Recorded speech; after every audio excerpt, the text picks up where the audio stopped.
Good morning students.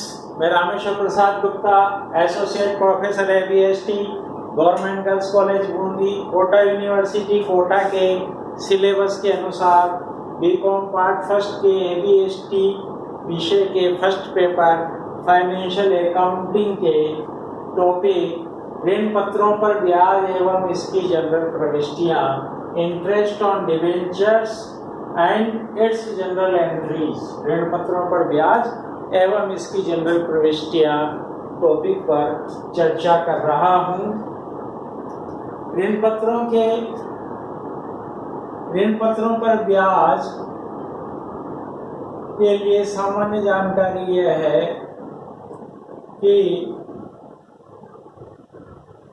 ऋण पत्रों के निर्गमन की शर्तों के अनुसार कंपनी ऋण पत्रों के अंकित मूल्य पर एक निश्चित दर से ब्याज का भुगतान करती है। एक निर्गमन की शर्तों के अनुसार जो भी उस डिबेंचर का अंकित मूल्य है कि ये डिबेंचर 100 रुपए वाला है या 1000 रुपए वाला है, और उस अंकित मूल्य राशि पर ही हमेशा एक निश्चित दर से, यानी कि जो फिक्स रेट है कि 8% डिबेंचर है तो 8% ब्याज दिया जाएगा, 9% डिबेंचर है तो 9% ब्याज दिया जाएगा, तो एक निश्चित दर से ब्याज का भुगतान करती है। ऐसा ब्याज मासिक, त्रैमासिक हो सकता है, अर्धवार्षिक हो सकता है या वार्षिक हो सकता है। कंपनी को ब्याज भुगतान के समय निम्नलिखित नियम का ध्यान रखना चाहिए।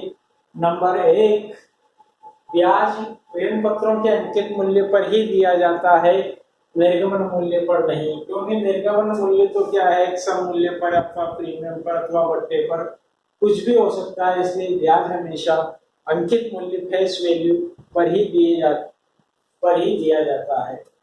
यानी कि अगर डिबेंचर 100 रुपए वाला है तो 100 रुपए अंकित मूल्य पर ही दिया जाएगा, चाहे उसका निर्गमन मूल्य कुछ भी हो, चाहे बट्टे पर हो, चाहे प्रीमियम पे हो, चाहे सम मूल्य पर हो, उससे कोई तात्पर्य नहीं है। दूसरा है कि ब्याज का भुगतान केवल देय तिथि को ही होगा।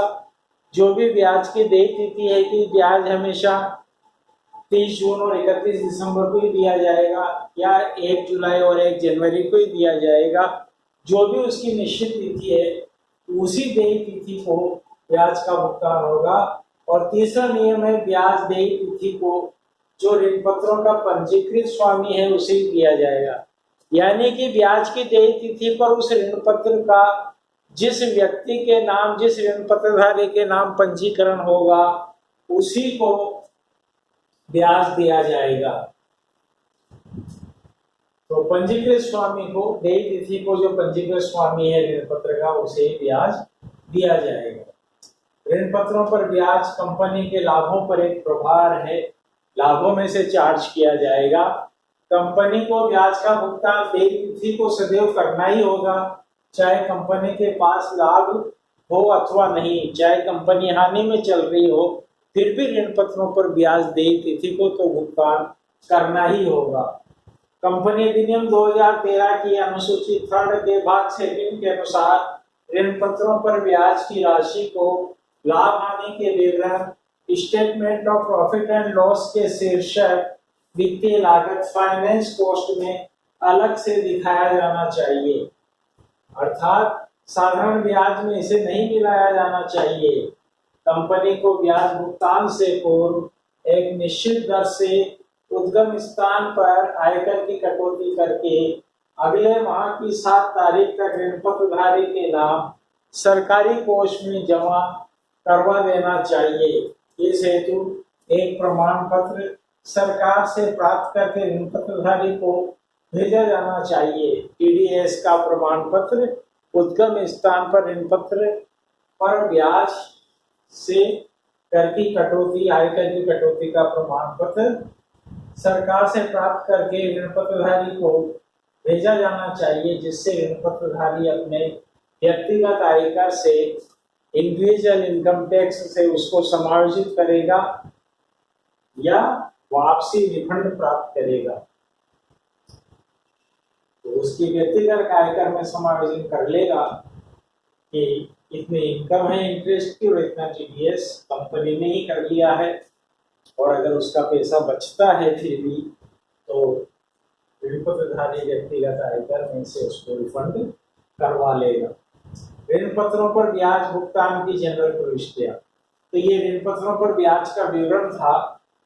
और फिर इसकी जनरल प्रविष्टियां किस प्रकार से की जाती है, तो जनरल प्रविष्टियों को समझने के लिए सबसे पहली प्रविष्टि है ब्याज के देय होने पर। जब ऋण पत्रों पर ब्याज देय होता है तो उसकी जनरल एंट्री की जाती है debenture interest account debit to debenture holders account to tax deducted at source account.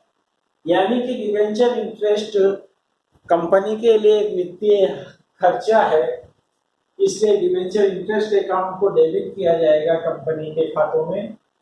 और फिर इस इंटरेस्ट के ऊपर जो भी टीडीएस का नियम है उससे टैक्स डिडक्टेड एट सोर्स उद्गम स्थान पर आयकर की कटौती करके फिर शेष राशि डिवेंचर होल्डर के खाते में जमा की जाती है और टीडीएस की राशि को आगामी विवरण के अनुसार सरकारी खजाने में जमा करवा दिया जाता है।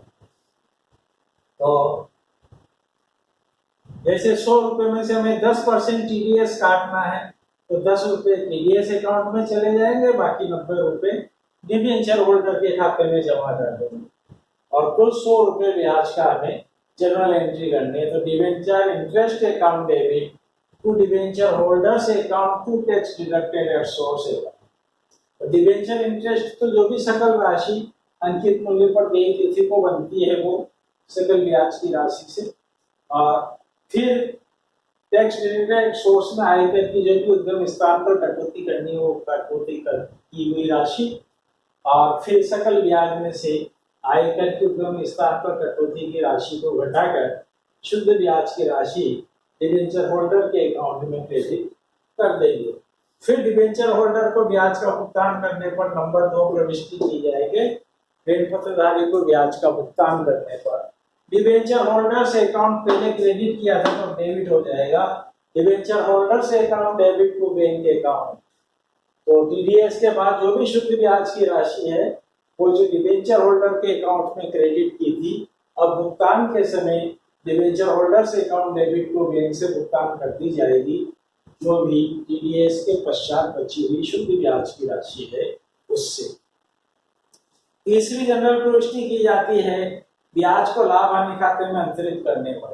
तो इससे डिवेंचर होल्डर अकाउंट तो कैंसिल हो गया, पर यह जो डिवेंचर इंटरेस्ट जो ब्याज की राशि है इसको साल के अंत में हम statement of profit and loss में डेबिट कर देंगे। हम जो फाइनल अकाउंट्स बनाते हैं उसमें पहला statement of profit and loss बनाते हैं, दूसरा हम बैलेंस शीट बनाते हैं जो कि वर्टिकल फॉर्म में बनती है कंपनी की बैलेंस शीट। तो statement of profit and loss में साल के अंत में इस डिवेंचर इंटरेस्ट की राशि को हम ले जाएंगे, ट्रांसफर करेंगे, तो ये एंट्री हो जाएगी कि statement of profit and loss account debit to debenture interest जो पहले डेबिट किया था क्रेडिट कर देंगे टू डिवेंचर इंटरेस्ट अकाउंट।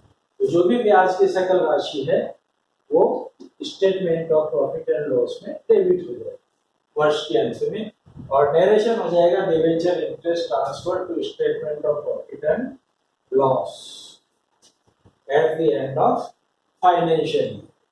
फिर चौथी जनरल प्रविष्टि बनती है कि जो हमने आयकर की उद्गम स्थान पर आयकर की कटौती ऋण पत्रों के ब्याज में से की थी वो सरकारी खजाने में जमा कराने पर क्या जनरल एंट्री की जाएगी। तो आयकर सरकारी खजाने में जमा करवाने पर tax deducted at source account जो पहले क्रेडिट किया था डेबिट कर देंगे, tax deducted at source account debit to bank account.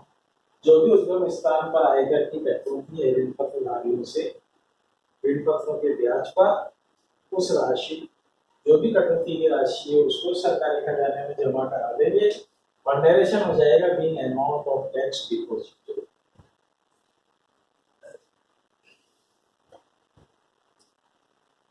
यदि ऋण पत्रों 5वीं जनरल एंट्री बनती है, यदि ऋण पत्रों पर ब्याज भुगतान में से आयकर की कटौती नहीं करनी हो, यानी कि आयकर की कटौती नहीं करनी हो, तो उपयुक्त चतुर्थ प्रविष्टि नहीं की जाएगी। चतुर्थ नंबर की जो प्रविष्टि है आयकर को सरकारी खजाने में जमा कराने की वो प्रविष्टि नहीं की जाएगी, एवं